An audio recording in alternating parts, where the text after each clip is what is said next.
بسم الله الرحمن الرحيم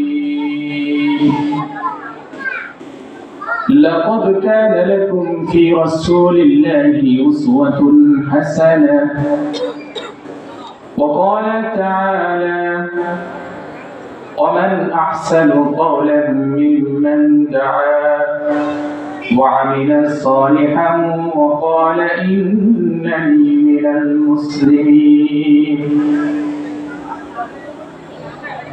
الآخر قال النبي صلى الله عليه وسلم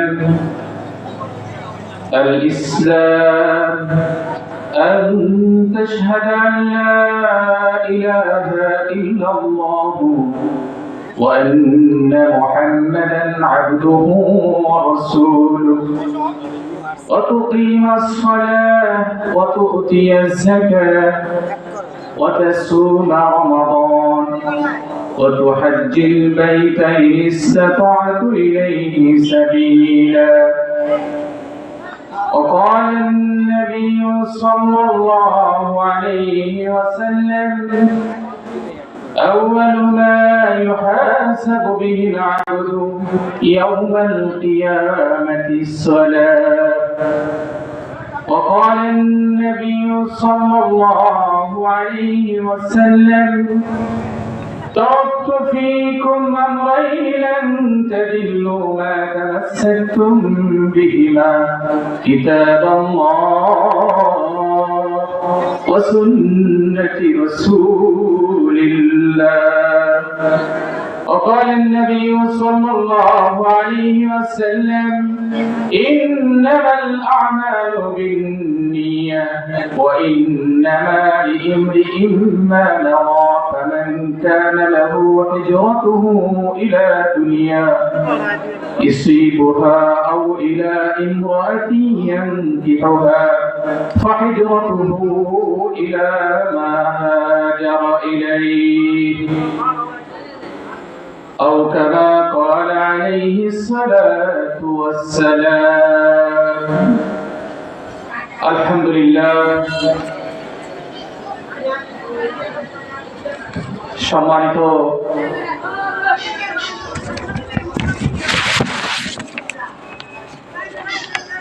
নাংলাপাড়া জাবারে নূর জামে মসজিদের মাহমুদপুর মেলান্দ জামালপুরের উদ্যোগে মসজিদের উন্নয়ন কল্পে দ্বিতীয় বার্ষিক ইসলামী মহাসম্মেলনের সম্মানিত সভাপতি প্রধান মেহমান আমার সামনে উপবিষ্ট দিনদার পরহেজগার মুত্তাকি ইমানদার মুসলিয়ান পর্দার আড়ালে মা ও বোনেরা সকলের কাছে আমার সালাম আসসালামু আলাইকুম ওয়া রাহমাতুল্লাহ। সর্বপ্রথম সে মহান রবের দরবারে শুকরিয়া আদায় করি যে মহান রব্বুল আলামিন আমাদেরকে ইসলামী মহাসম্মেলনের এই মহতি সম্মেলনে উপস্থিত হওয়ার সুযোগ করে দিলেন এবং কোরআন হাদিসের আলোকে কিছু কথা বলার এবং শোনার সুযোগ করে দিলেন। সেই মহান রবের দরবারে আমরা শুকরিয়া আদায় করি, বলি আলহামদুলিল্লাহ। আল্লাহ তাআলা সূরা আহজাবের মধ্যে বলেছেন আল্লাহর নবী জীবনই আমাদের জন্য আদর্শ। আজ আমরা কার আদর্শে আমাদের জীবনে আমাদের সন্তানদেরকে পরিবারের সদস্যদের লালন করি? আল্লাহ তাআলা তো বলেছেন নবীর আদর্শ অনুসরণ করার জন্য। আমরা সেই মহান রবের আদর্শ, মহান রবের নির্দেশে নবী মুহাম্মদ রাসূলুল্লাহ সাল্লাল্লাহু আলাইহি সাল্লামের আদর্শ অনুসরণ করব। আল্লাহ রাসূল সাল্লাল্লাহু আলাইহি সাল্লাম আমাদেরকে তার জীবদ্দশায় আমাদের যত কল্যাণ, যত মঙ্গল সব কিছুই তিনি বলে গিয়েছেন, সেগুলাই আমাদের জন্য পালনীয়, আমাদের জন্য করণীয়।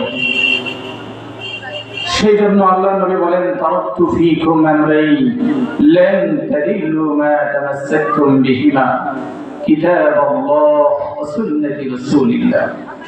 হে আমার উম্মত, আমি তোমাদের মাঝে দুটি জিনিস রেখে যাচ্ছি, যতদিন তোমরা এই দুটো জিনিস আটকে থাকবে ততদিন তোমাদেরকে কেউ পথ ভ্রষ্ট করতে পারবে না। একটি হল আল্লাহর কালাম, কালামুল্লাহ, আরেকটি হল সুন্নতি রাসূলিল্লাহ, আমার আদর্শ।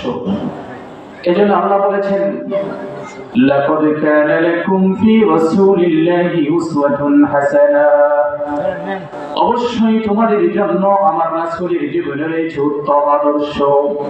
এজন্য ভাই দুস্থ বুজুর্গ, আমাদেরকে রাসূলের আদর্শ অনুসরণ করতে হবে।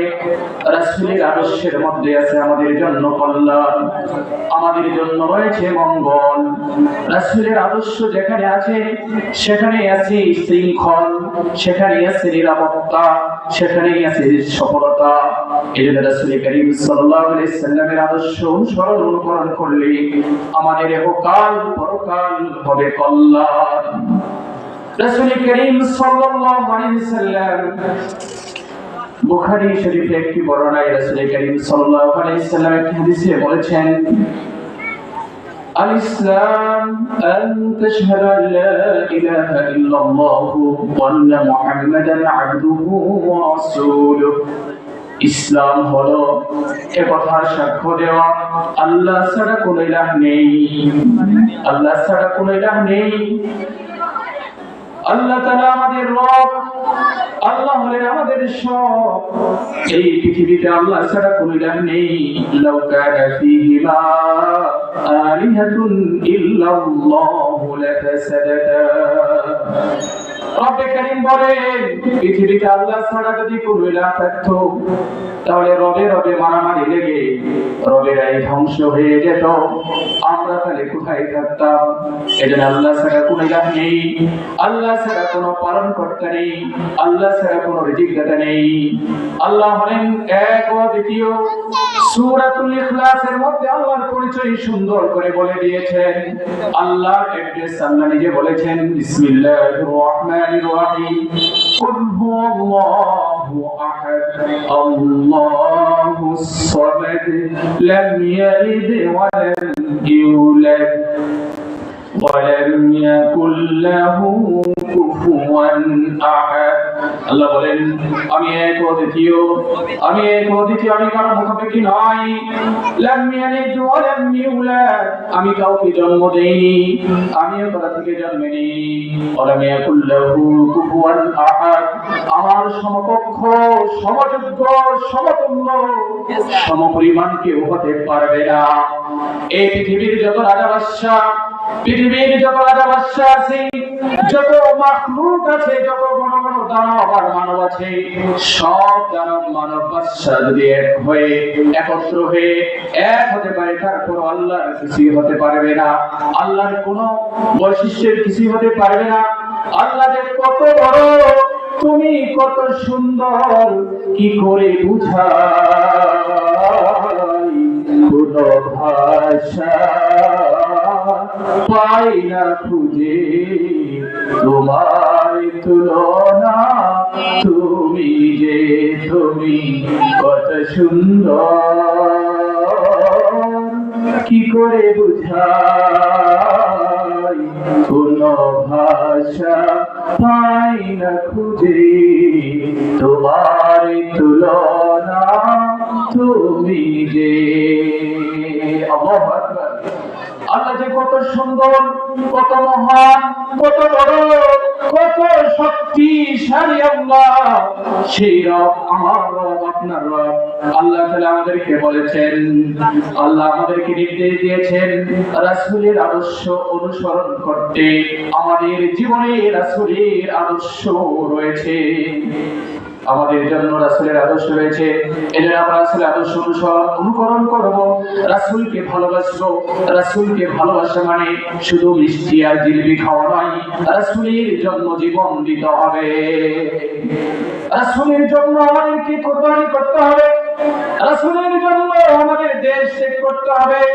রাসূলের জন্য সাহাবায়ে যেমন বিবি বাচ্চা ত্যাগ করে যেমন শাহাদাত বরণ করেছেন, নিজের জীবনের মায়া ত্যাগ করেছেন, রাসূলের জন্য যারা ছোট কচি কাঁচা নাবালক বাচ্চাদেরকে যারা এতিম করেছেন, মা বিধবা হয়েছেন, মা সন্তান হারিয়েছেন, স্বামী এরকম স্ত্রীকে হারিয়েছেন, স্ত্রী স্বামীকে হারিয়েছেন, তারপরেও তারা রাসূলকে বেশি ভালোবেসেছেন। আমাদেরও সেই আশিক রাসূল হতে হবে। রাসূলুল্লাহ সাল্লাল্লাহু আলাইহি সাল্লাম আমাদের জন্য হলেন রোল মডেল, আমাদের জীবনের জন্য আদর্শ। এটা আমাদেরকে পালন করতে হবে। রাসূলের আদর্শ আমাদের চরিত্রের মধ্যে রাখতে হবে। রাসূল নেতা হিসেবে কেমন ছিলেন, আমরা যখন নেতৃত্ব দেব রাসূলের আদর্শ অনুসরণ করব, ব্যক্তি জীবনে রাসূলের আদর্শ অনুসরণ করব, পারিবারিক জীবনে রাসূলের আদর্শ অনুকরণ করব।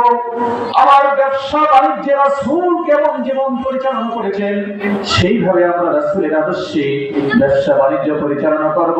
চাকরি বাকরিতে রাসূল কেমন ছিলেন, আমরা আমাদের জীবনের চাকরিতে, আমাদের জীবনের ব্যবসা বাণিজ্যে, রাজনীতিতে, পরিবারের নীতি, ব্যক্তি নীতি, রাষ্ট্রনীতি, সব জায়গায় আমাদের রাসূলের আদর্শ অনুকরণ করতে হবে। তাহলে আমরা রাসূলের আদর্শ প্রেমিক হতে পারবো। রাসূলুল্লাহ সাল্লাল্লাহু আলাইহি ওয়াসাল্লাম বলেন, আনতা শাহাদা লা ইলাহা ইল্লাল্লাহু ওয়া আন্না মুহাম্মাদান আবদুহু ওয়া রাসূলুহু। ইসলামের পরিচয় রাসূল বলেছেন, এরপর তোমরা আল্লাহ তাআলার সাক্ষ্য দাও আল্লাহ এক অদ্বিতীয়, এবং আরো সাক্ষ্য দিতে হবে মুহাম্মদ সাল্লাল্লাহু আলাইহি ওয়াসাল্লাম আল্লাহর প্রেরিত বান্দা রাসূল। এরপর তাকিমাস সালাত, এবং নামাজ কায়েম করো, নামাজ কায়েম করতে হবে।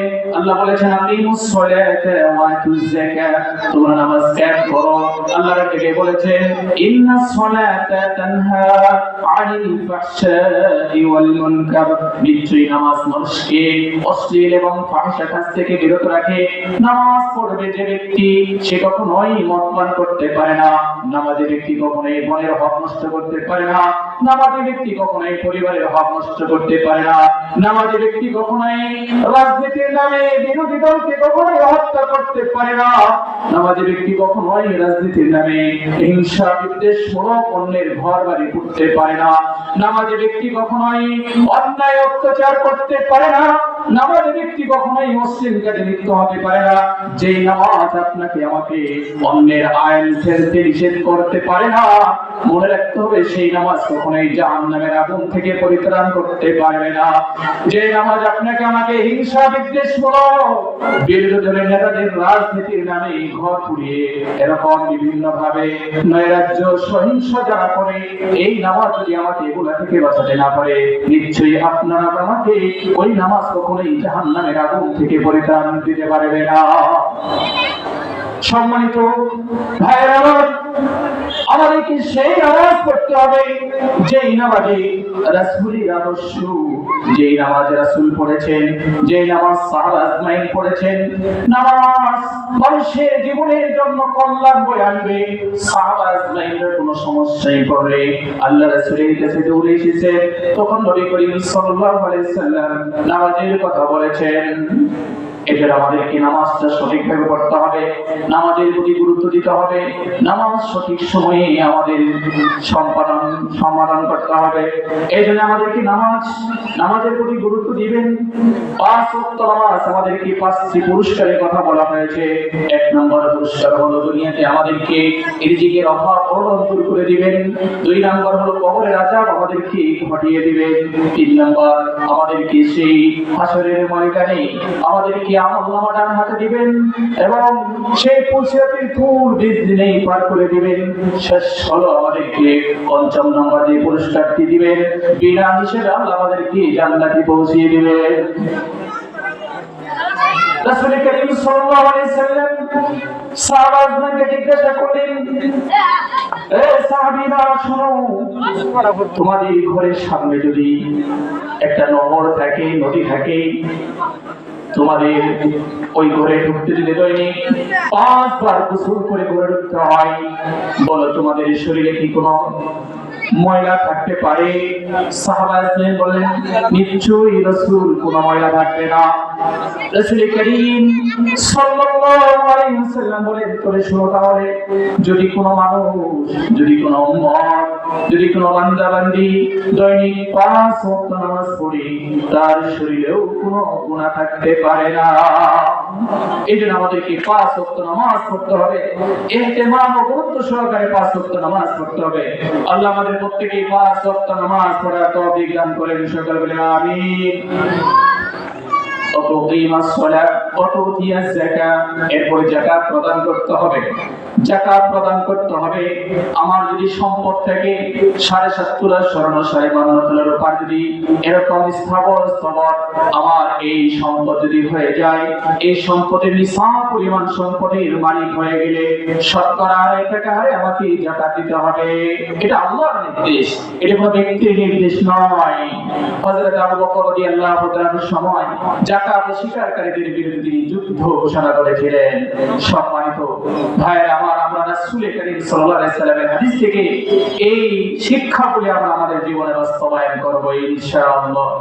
এরপর রাসূল বলেছেন ওয়াতুতিয়া যাকাত আসুমা রমাদান, রমজান মাসে রোজা রাখা। রমজান মাস আসলে আমাদেরকে রোজা রাখতে হবে, এজন্য রমজান মাসে রোজা রাখা ফরজ। কুতিবা আলাইকুমুস সিয়াম কামা কুতিবা আলাল্লাযীনা মিন ক্বাবলিকুম লাআল্লাকুম তাত্তাকুন। রোজা আমাদের জন্য ফরজ করা হয়েছে, যেমন ফরজ করা হয়েছিল অতি পূর্বে অনেক উম্মতদের। এরপর আল্লাহ রাসূল বলেছেন অত হাজ্জুল বাইতা মান ইসতাতা ইলাইহি সাবিলা, যার বাইতুল্লাহ যাওয়ার সামর্থ্য আছে, মান হাজ্জা লিল্লাহি ফালাম ইয়ারফুস ওয়া লাম ইয়াফসুক রাজা'a কাওমি ওয়ালাদাতুহু উম্মুহু। আল্লাহ রাসূল হাদিসে বলেন যে বান্দা বান্দির হজ কবুল হবে, কবুলিয়াত হজের বিনিময় জান্নাত ছাড়া কিছু নয়। রাসূল করিম সাল্লাল্লাহু আলাইহি ওয়াসাল্লাম বলেছেন সত্য ভূমিষ্ঠ যে শিশুর শরীরে কোনো গুনাহ নাই, কবুলিয়াত হজি যার হজ কবুল হয়েছে, মাকবুল হজের বিনিময় হলো সত্য ভূমিষ্ঠ শিশুর নেই, তার শরীরে কোনো গুনাহ থাকতে পারে না। এজন্য আমরা আল্লাহ তাআলার নির্দেশ রাসূল করিম সাল্লাল্লাহু আলাইহি ওয়াসাল্লামের আদর্শ অনুসারে আমরা পালন করব ইনশাআল্লাহ। আল্লাহ তাআলা আমাদেরকে এই হাদিসের আলোকে যে ইসলামের পরিচয় জানলাম এর উপর আমল করার তৌফিক দান করেন, সকলে বলে আমিন। আল্লাহ তাআলা আমাদেরকে কথাগুলোর উপর আমাকে আমল করার তৌফিক দান করুন, এরপর আপনাদেরকে আমল করার তৌফিক দান করুন। আমি আপনাদের এই সন্তান, এই পার্শ্ববর্তী এলাকায় আমার বাড়ি, আল্লাহ আমাদেরকে সকলকে এক আর নেক দান করেন, সকলে বলে আমিন। আমার জন্য দোয়া করবেন, আমি আপনাদের জন্য দোয়া করি। আল্লাহ আপনাদের সকলকে কবুল আর মঞ্জুর করেন, সকলে বলে আমিন। ওয়া তাওফীকি ইল্লা বিল্লাহ ওয়া মা আলাইহি ইল্লাল বালাগ। আসসালামু আলাইকুম ওয়া রাহমাতুল্লাহি ওয়া বারাকাতুহু। নামাজের বিরতি, নামাজের পরে আবার মূল প্রোগ্রাম শুরু হবে। আমরা যে যেখানেই থাকি না কেন নামাজ পড়ে অতি দ্রুত আমরা মাহফিলে চলে আসবো ইনশাআল্লাহ। আসসালামু আলাইকুম ওয়া রাহমাতুল্লাহি ওয়া বারাকাতুহু।